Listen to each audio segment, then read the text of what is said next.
Bienvenidos un viernes más a Tech Talks by Skiller Academy, aquí en Negocios TV. Hoy vamos a hablar de los factores determinantes en la nueva era de la inteligencia artificial. Y para ello tenemos con nosotros a Macarena Estevez, fundadora del Círculo Ingenio Analítico. Bienvenida, Macarena. Gracias. Tenemos también con nosotros a Isaac Hernández, Country Manager de Cloud de Google. Google Cloud o Cloud de Google. Google Cloud. Google Cloud, para España y Portugal. Gracias. Y a Juan Antonio Muñoz Gallego, socio y fundador de Skiller Academy. Bueno, Isaac, la inteligencia artificial, la gobernanza del dato, la ciberseguridad están en las estrategias de prácticamente todas las empresas que quieren estar en la vanguardia tecnológica. ¿Significa esto que estamos realmente en un cambio de era, en el inicio de una nueva era para las empresas? Sin duda, yo creo que en Google pensamos que lo que estamos viviendo en este momento, que realmente es fascinante, es tan relevante como lo fue la invención del fuego, la revolución industrial o la invención de la electricidad. Es una combinación de factores, tú has mencionado varios, el cloud, la ciberseguridad, y que todos ellos dan lugar a esta revolución de la inteligencia artificial que va a cambiar la forma en la que vivimos y la forma en la que trabajamos, ¿no? Y por lo tanto, para las empresas en particular, las oportunidades que se hablen son enormes y mucho mayores que cualquier otro cambio tecnológico que hayamos vivido recientemente. Y Macarena, tú has comentado recientemente respecto a la inteligencia artificial que es como subir una escalera, que cuando la subes puedes hacer otras cosas, se abre, digamos, otro mundo. ¿Cómo está cambiando realmente nuestra vida con la inteligencia artificial?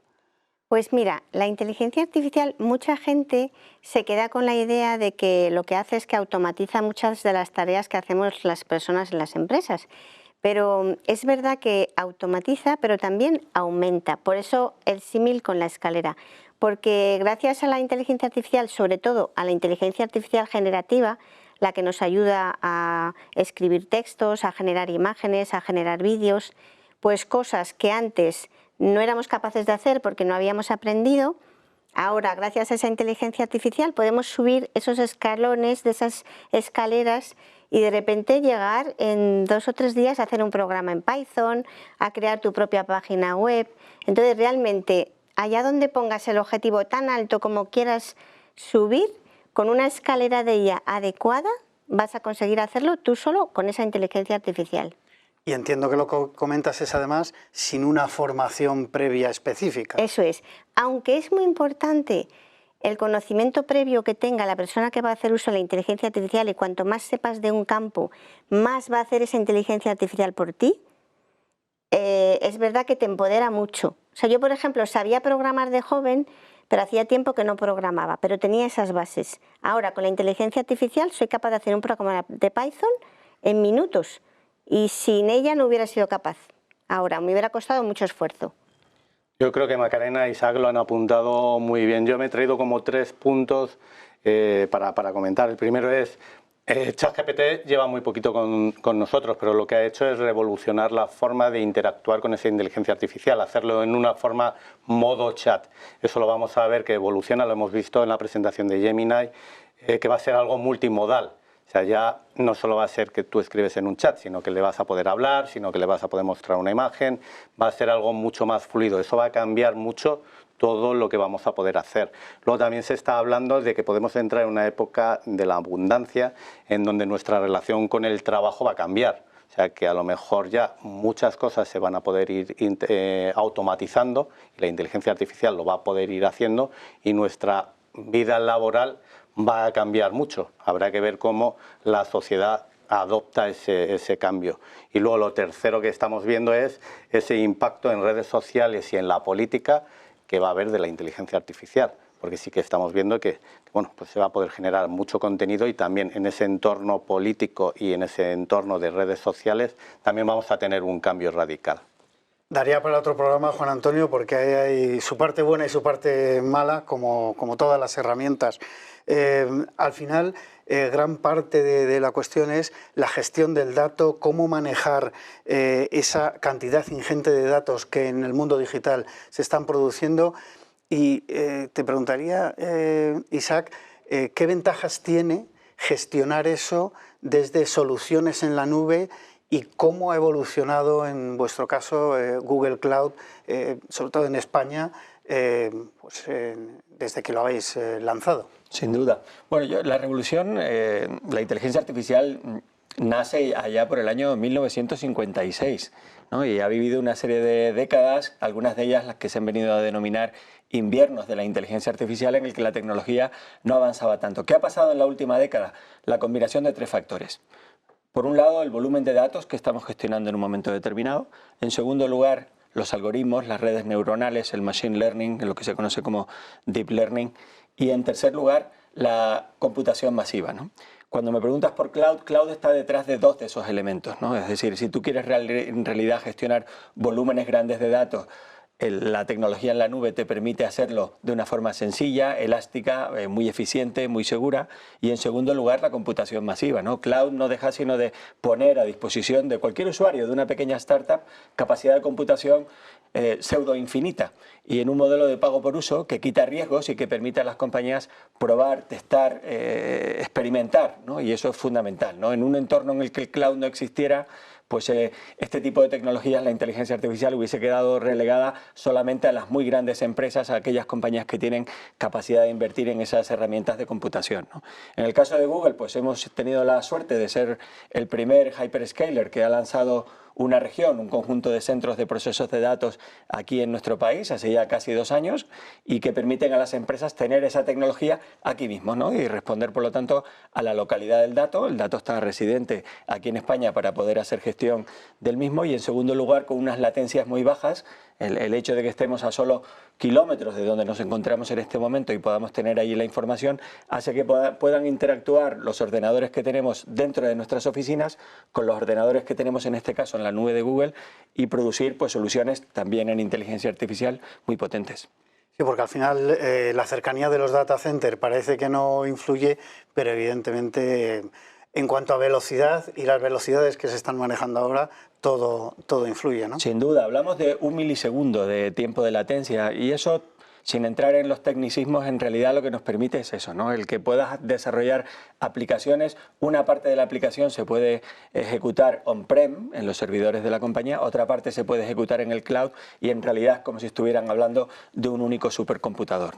Y siempre transparente para el usuario, que es una parte importante. Para manejar todo esto, para manejar inteligencia artificial que realmente sea útil, hacen falta que los datos sean buenos también. Hemos visto ejemplos de barbaridades, digamos, hechas con inteligencia artificial, probablemente porque los datos de los que ha bebido no eran los adecuados. ¿Cómo creéis que está evolucionando esto en las empresas españolas? ¿Qué están haciendo en cuanto al gobierno del dato, Macarena?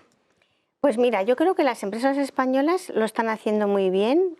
Prácticamente todas las empresas con las que yo trabajo tienen su gobernanza del dato, pero también me he dado cuenta de que, fíjate, por ejemplo, el área de marketing, o sea, creo que es tal el avance, sobre todo en el campo digital, y esto afecta mucho al área de marketing, que cada vez más creo que las áreas necesitan gobernanzas propias.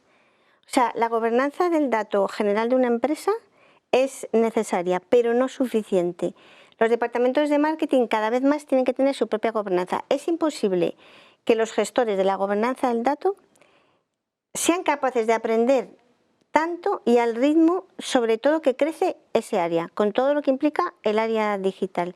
Y eso es importante. Creo que va a empezar a existir gobernanzas territoriales dentro de las propias compañías, y que eso va a ser necesario porque es tal el tamaño de todo esto y la aceleración que es imposible manejarlo solo con una gobernanza arriba. Sí, yo creo que a lo mejor, Macarena, vemos cómo la gobernanza del dato, ese término, empieza a modificarse, porque llevamos hablando mucho de la gobernanza del dato.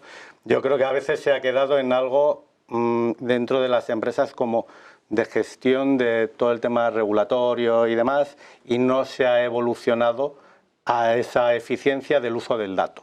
O sea, al final parece que sí, que las empresas han entendido que el cloud es una gran ayuda, porque es una gran ayuda, esa posibilidad de tener la gestión del dato y el almacenamiento del dato cerca de donde está la empresa es algo que es imprescindible, lo estuvimos hablando con él en el programa de ciberseguridad, nos proporciona el cloud más seguridad, pero creo que esa gestión del dato todavía nos queda evolucionarlo, no como gobernanza como tal, que yo creo que las empresas, como bien apunta Macarena, ya lo han hecho, pero en el uso eficiente de ese dato, que va a ser imprescindible en la inteligencia artificial. Si no hay un buen dato, no vamos a poder hacer uso bueno de la inteligencia artificial.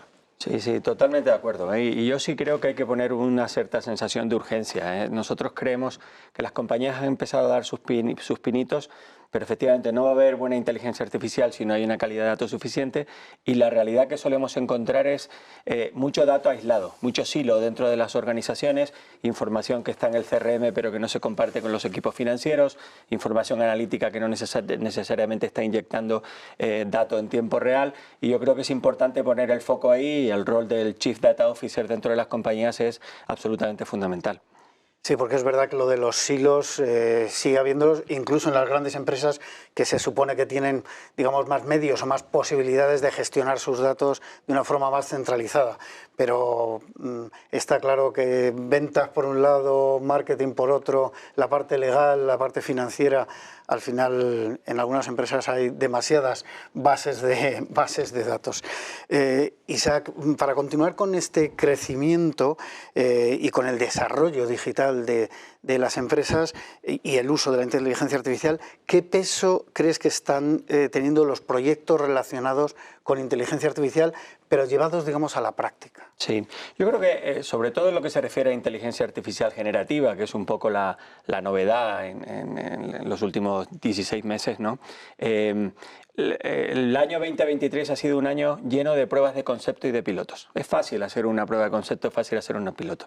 El 2024 lo que nosotros vemos es que tiene que ser el año de la puesta en producción de alguno de esos proyectos, ¿no? Nos hemos encontrado con compañías que lo que han hecho, y probablemente es lo primero que hay que hacer, es un levantamiento de posibles casos de uso, ¿no? ¿Dónde aplicar la inteligencia artificial? ¿Qué tipo de impacto puede tener dentro de nuestras empresas? Y recuerdo alguna compañía con más de 250 casos distintos en los que poder aplicar este tipo de tecnologías, ¿no? Pero la realidad es que, de nuevo, un poco por lo que comentábamos de los datos, otro poco porque no es lo mismo operar, sobre todo cuando llevas esa inteligencia artificial a millones de usuarios, a tu aplicación móvil, a tus páginas web, a la interacción con los clientes. En muchos casos no te puedes permitir fallos, y eso es fundamental. No puedes poner en riesgo tu marca a la hora de exponer determinado tipo de capacidades, ¿no?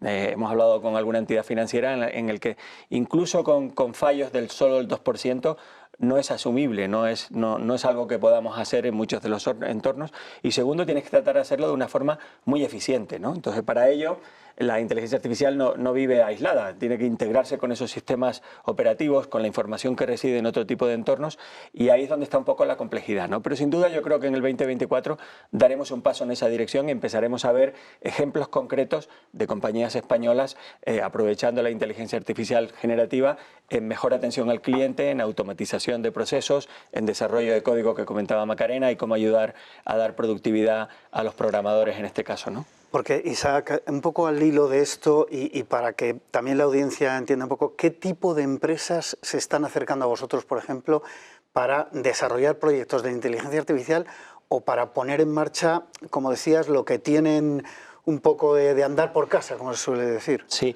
bueno, yo creo que hay un conjunto bastante amplio y muy variado de compañías, ¿no? En España tenemos startups, compañías que lo que necesitan es hardware, procesadores específicos para entrenar sus modelos de inteligencia artificial, ¿no? Y en el caso de Google, pues contamos con la oferta de las NVIDIA GPUs, pero también de unos procesadores propios de Google que se llaman TPUs y que permiten entrenar los modelos, ¿no?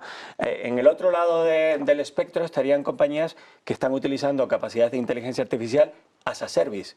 En realidad lo que están haciendo es llamadas a determinado tipo de funciones, y eso les permite generar una imagen, generar un vídeo, tener una conversación, traducir en tiempo real o cualquiera de las otras soluciones que hacemos, ¿no? Luego profundizamos un poquito más en este tema. Tenemos que hacer una breve pausa para la publicidad y enseguida continuamos aquí en Tech Talks by Skiller Academy en Negocios TV. Continuamos aquí en Negocios TV, en Tech Talks by Skiller Academy, hablando de inteligencia artificial, de cómo está este panorama y de los factores determinantes para que las empresas utilicen este nuevo sistema de herramientas. Y hablando de herramientas y teniendo a Macarena, tú que pruebas muchísimas herramientas por lo que me han soplado de inteligencia artificial, ¿cuáles dirías que son las que debe contemplar cualquier profesional que necesite en su entorno trabajar con este tipo de herramienta? Pues mira, te cuento, y mucha gente me pregunta, yo particularmente, claro, en el tema de la IA generativa, voy a dejar la IA predictiva aparte, con todo lo que son los modelos predictivos y eso, pero la IA generativa empecé utilizando ChatGPT, utilizo mucho los GPTs dentro de ChatGPT, que son herramientas que han hecho con ChatGPT, pero ya especializadas y son muy útiles. Cada vez más estoy utilizando Gemini porque funciona muy bien, hay cosas que hace como por ejemplo reconocer tablas en una imagen y enseguida te las exporta a Google Sheets. Entonces Gemini ha empezado detrás, pero va muy potente.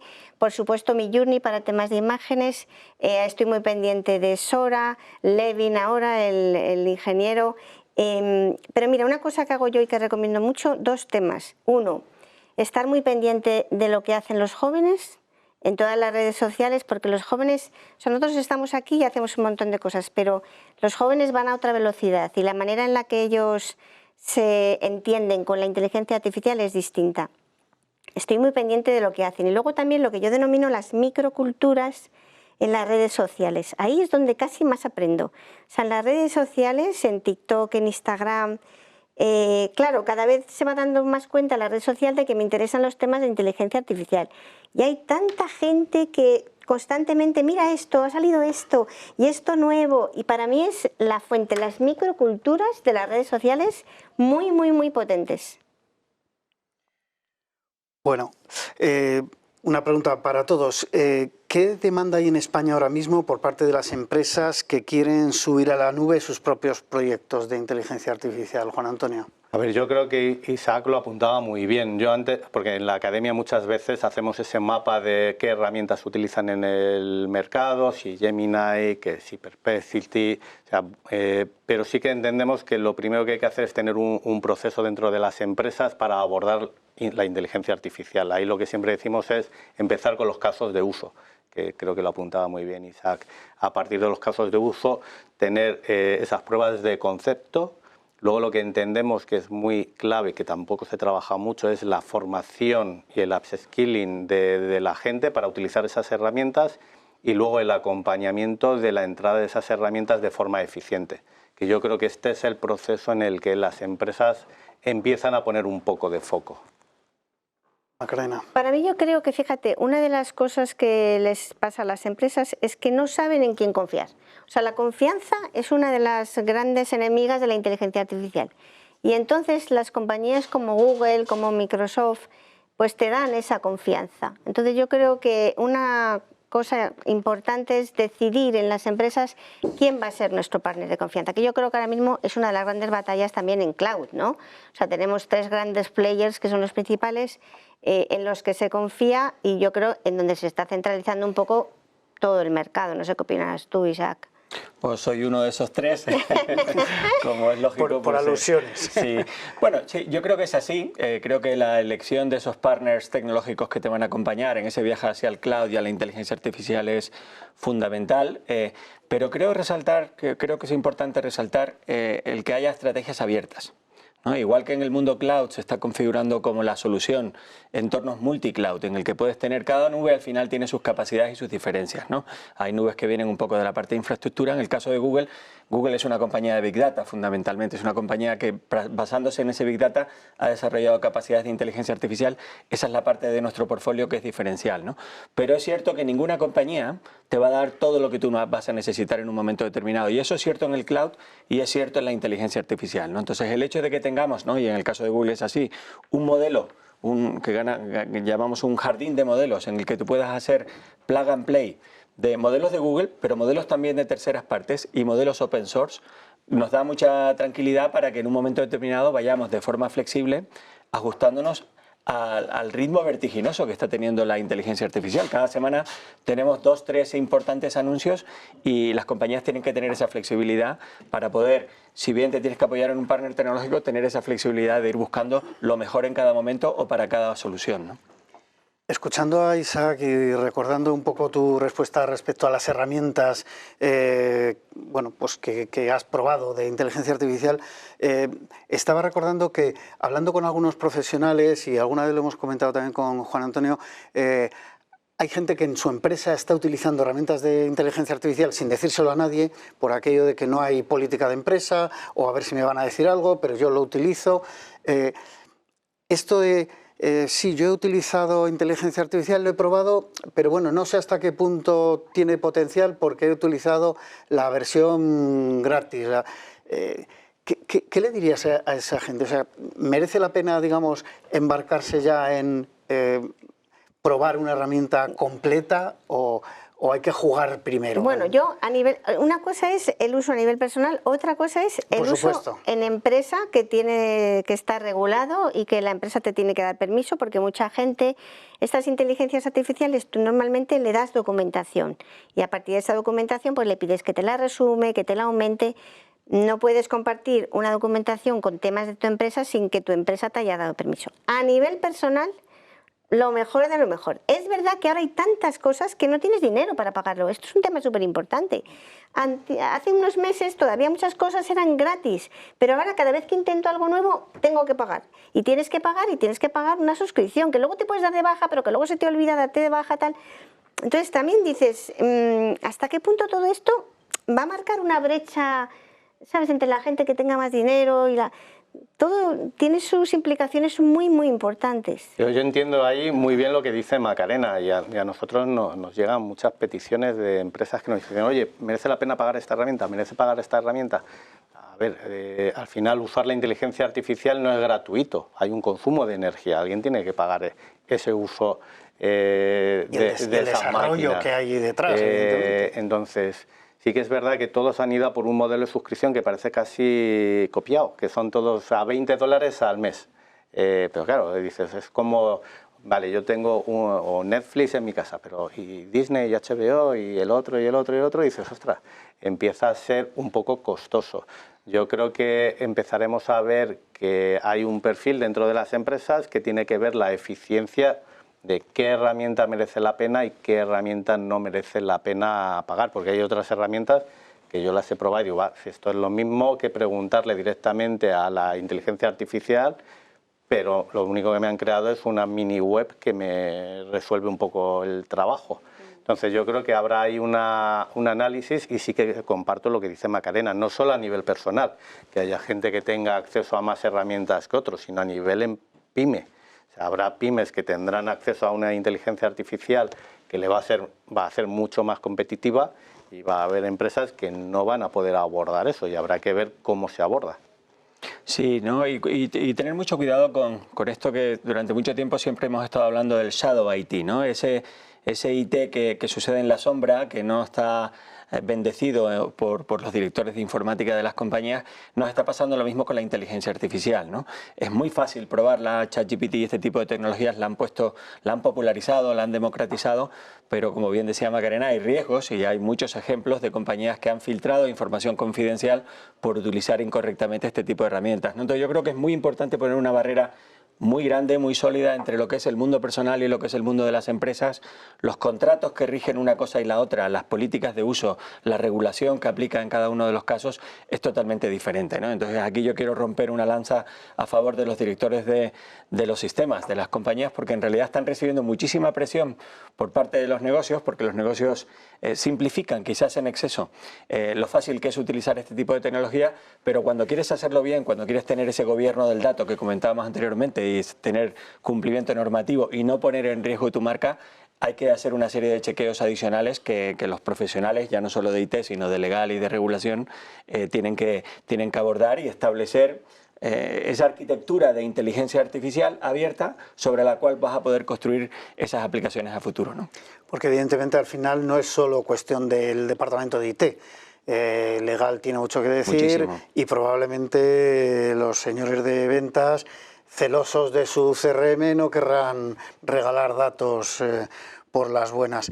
Y para ver un poco cómo estamos con respecto a nuestro entorno europeo, Macarena, proyectos como Mistral, ¿Qué efecto están teniendo en la industria ahora mismo? Mistral es una startup francesa que ha generado este tipo de lenguajes y está funcionando muy bien. Para mí es verdad que al ser europea, pues lógicamente va un poquito detrás, pero ahora con la nueva ley europea de la inteligencia artificial, creo que Mistral va a ser una de las pocas que nos pueda ayudar cuando tengamos que cumplir realmente la ley, porque esta ley viene fuerte y exigente y en Europa yo me siento súper orgullosa de tener esta ley, porque es verdad que nos puede dejar atrás en el desarrollo, pero es verdad que es valiente decir vamos a regular todo esto, que no va a ser fácil. Entonces, para mí, empresas, startups europeas como Mistral, que desarrolla sus propios modelos de lenguaje grande, que toman estas iniciativas, creo que nos vienen muy bien a todos.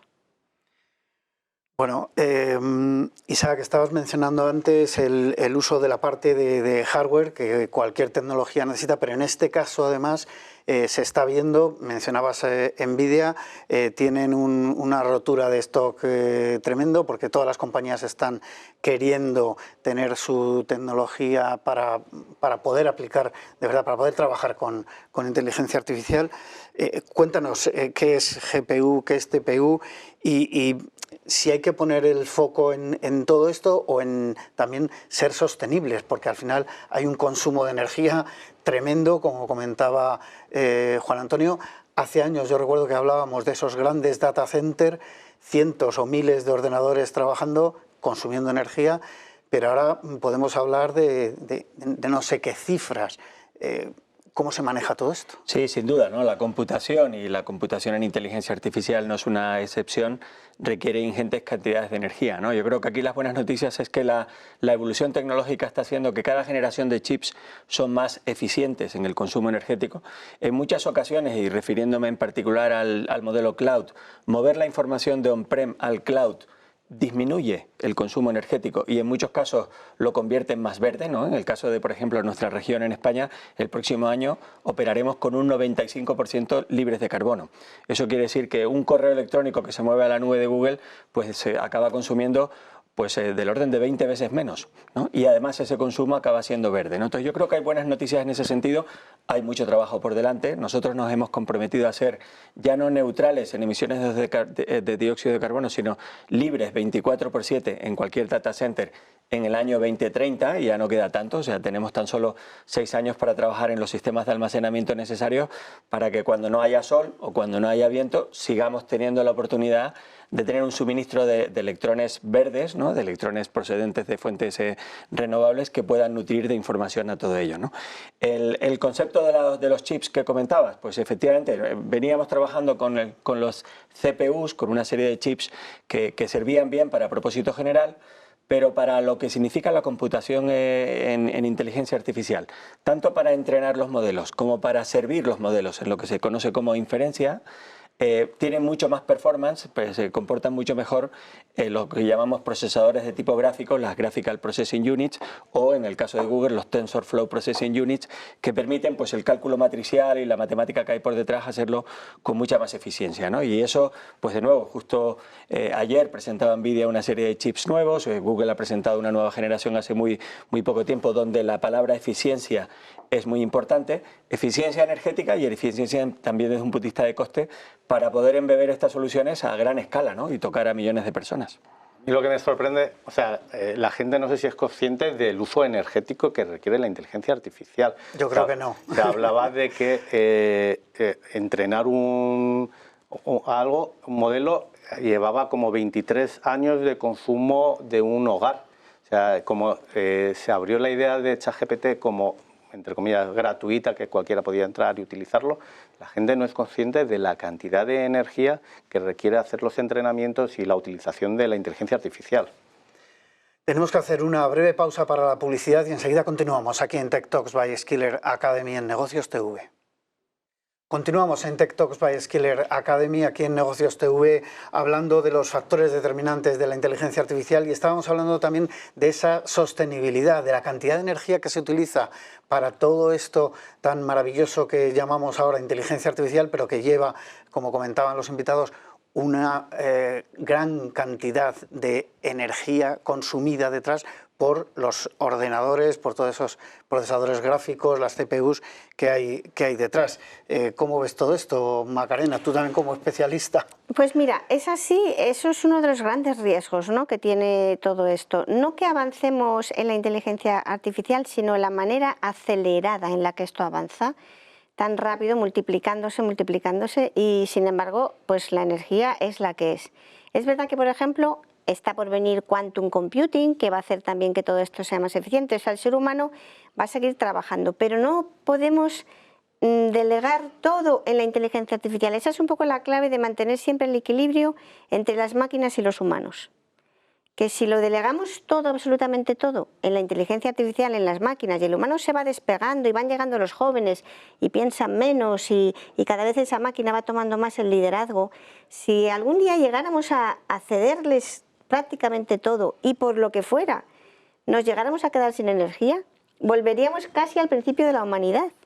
Volveríamos a no saber escribir con un bolígrafo, que es cosa que vamos a dejar de hacer muy pronto. Ya está empezando a pasar. Ya está empezando a pasar, y si todo esto empieza a pasar y sigue pasando y nosotros pasamos a mejor vida y nacen niños nuevos, que ya ese mundo va a ser tan distinto, hay que tener siempre en mente que el ser humano tiene que dominar y controlar estas inteligencias artificiales. Bueno, y para dominar y controlar esas inteligencias artificiales, lo que tenemos ahora y lo que vendrá en el futuro, necesitamos talento, Juan Antonio, talento que maneje todas estas herramientas, y yo no sé si lo tenemos, ¿dónde lo vamos a encontrar con lo rápido que va? Lo primero que creo que hay que hacer es que la gente se forme en inteligencia artificial. Muchas veces he visto que las empresas invierten cantidades ingentes en tecnología y luego son infrautilizadas. Porque no hay una persona que sepa usarlo de forma eficiente. Yo creo que las empresas tienen que invertir tiempo y esfuerzo en que esas tecnologías que llegan como cloud, como inteligencia artificial, como la gestión del dato, haya gente preparada dentro de la empresa para hacerlo. Y luego, en la parte personal y laboral de cada uno, yo creo que la inteligencia artificial va a ser como el nuevo Office. O sea, que va a llegar un punto en donde utilizar las herramientas de inteligencia artificial va a ser algo cotidiano de nuestro día a día, con lo cual yo creo que las nuevas generaciones y la gente que está trabajando en el mundo laboral tiene que invertir tiempo en aprenderlas, como decía Macarena, en su casa, aunque nos cueste $20, probar ciertas herramientas para al menos tener soltura en el futuro laboral que está aquí ya. No, totalmente de acuerdo, ¿no? En muchos proyectos de cloud y de inteligencia artificial, el talento y los aspectos culturales son los que acaban limitando el que las cosas sucedan, ¿no? Comentábamos antes lo de los silos de datos, ¿no?, que se encuentran en las empresas. Pues muchas veces es un tema de cultura, ¿no? Entonces poner cierto foco ahí, evangelizar desde el más alto nivel, ¿eh? Yo creo que por eso este programa tiene tanto sentido, ¿no? Yo creo que todos tenemos que entender esas capacidades de la inteligencia artificial para luego ver de qué forma lo vamos a aplicar en nuestros negocios, ¿no? Y arroparnos por un talento que siempre va a ser escaso. Aquí eso va a ser una realidad. Yo creo que son tecnologías que, a pesar de que nuestro sistema universitario y de que hay mucho talento saliendo de la universidad, no va a dar respuesta a las necesidades que vamos a necesitar de este tipo de talento, y entre otras cosas porque todo está evolucionando tan rápido que se van generando profesiones sobre la marcha, ¿no? Entonces, pues de prompt engineering pues no se hablaba hace apenas 20 meses, ¿no? Y hoy es una de esas necesidades que todos tenemos que desarrollar para ser capaces de sacar el máximo provecho de la inteligencia artificial generativa, ¿no? Y es un ejemplo más, ¿no? Arquitectos de datos, minería avanzada de datos, en fin, muchos aspectos tienen que ser complementados y arropados. Y, por ejemplo, también es muy importante no solo la formación técnica, porque muchas veces los jóvenes esa formación les resulta sencilla. Hay que formarles a tener pensamiento crítico. Tú, por ejemplo, utilizas una inteligencia artificial como ChatGPT, pero tienes que tener la capacidad de discriminar si lo que te está diciendo es o no es válido.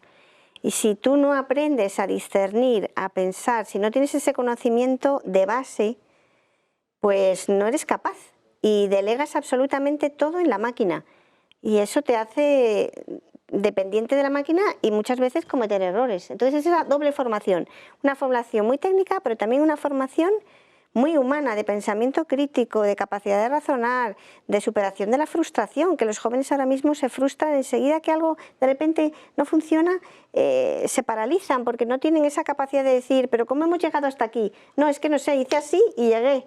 Entonces eso también es importante. Sí, muchas veces hablamos de las bases, ¿no? de la formación. Probablemente en una ingeniería o en prácticamente cualquier tipo de carrera universitaria, el principio nos resulta a todos muy aburrido porque es una base sobre la que luego desarrollas. Aquí va a haber mucho desarrollo muy rápido y también hace falta esos soft skills que comenta muchas veces Juan Antonio. Exacto, yo creo que al final en el futuro laboral que vamos a tener todos ya no es solo una parte de manejo de tecnología, es una parte de capacidades que la gente va a tener que aprender de gestión de comunicaciones, de cómo abordar los problemas. O sea, creo que hay que trabajar ambas, tanto habilidades como tecnología. Otra cosa muy importante, la capacidad creativa que tiene el ser humano. La máquina crea, pero de manera distinta. Nosotros creamos a partir del libre albedrío, nosotros somos capaces de crear de la nada, la máquina no. Entonces eso también hay que educarlo, hay que enseñar a los chicos y a las chicas jóvenes cómo se genera esa creatividad, esa capacidad de innovar, eso es súper importante también. Sí, que un pensamiento creativo no lo tiene la máquina. La máquina recopila datos, junta y saca algo que a lo mejor no ha creado nadie. Lo digo sobre todo por las fotos, yo he visto cosas y por lo que he jugado también con el ChatGPT. Y yo siempre digo, parece que te quiere, parece que te quiere, parece que te conoce, parece que te conoce, pero ni te quiere ni te conoce. No quiere ni conoce, es esencialmente distinta de nosotros. Bueno, una pregunta para todos. No sé si hemos superado esa fase data-driven para dejar los mandos, lo apuntabas un poco Macarena, a la inteligencia artificial. ¿Qué porcentaje de las decisiones serán tomadas en un futuro más o menos próximo por humanos y cuáles dejaremos a la inteligencia artificial y cómo influirá sobre todo en las decisiones para las empresas, ¿no? Porque a nivel particular uno puede dejarse llevar, quizá, comentabas lo de los jóvenes, sí. Hay muchos jóvenes que se dejan llevar ahora por lo que ven en TikTok, ¿no? He visto en TikTok, esta frase me suena mucho de adolescente, ¿no? He visto en TikTok y parece que han leído la Biblia.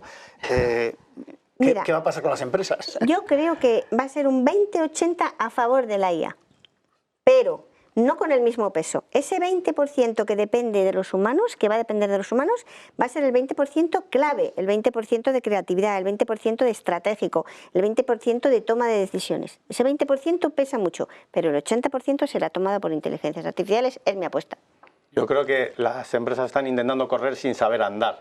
O sea, creo que se hablaba mucho de la transformación digital que pareció ya obsoleta, luego se empezó a hablar de data-driven, o sea, todas las decisiones gestionadas o dirigidas por el dato.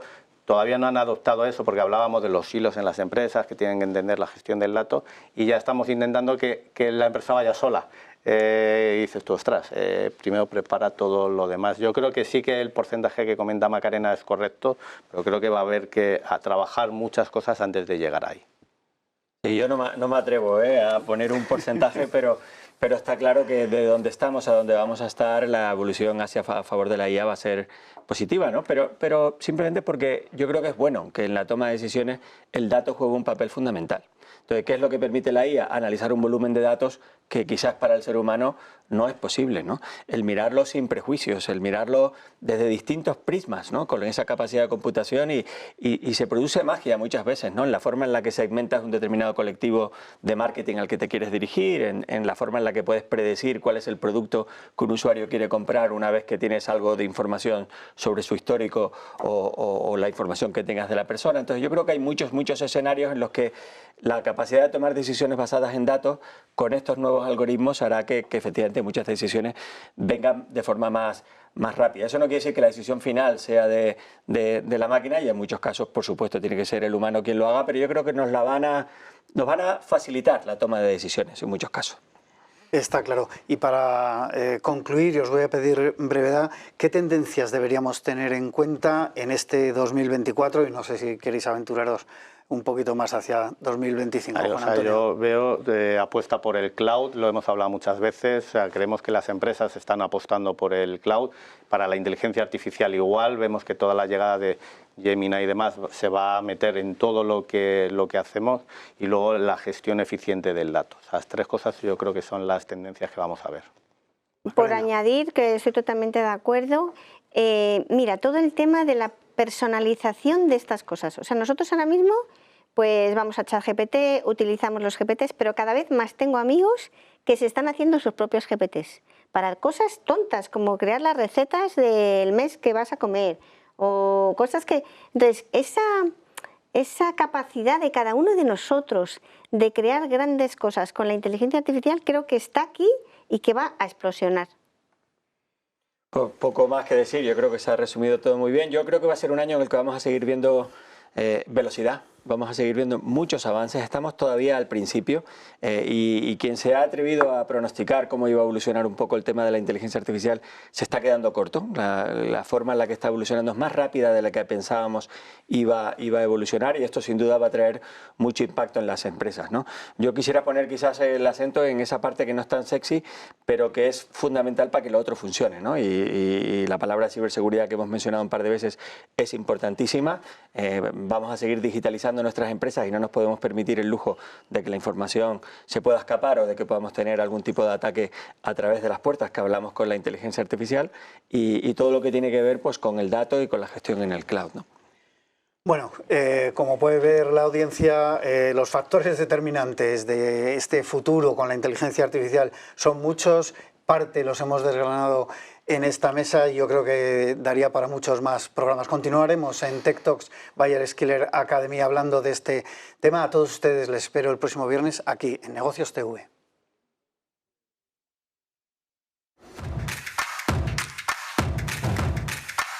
Preview.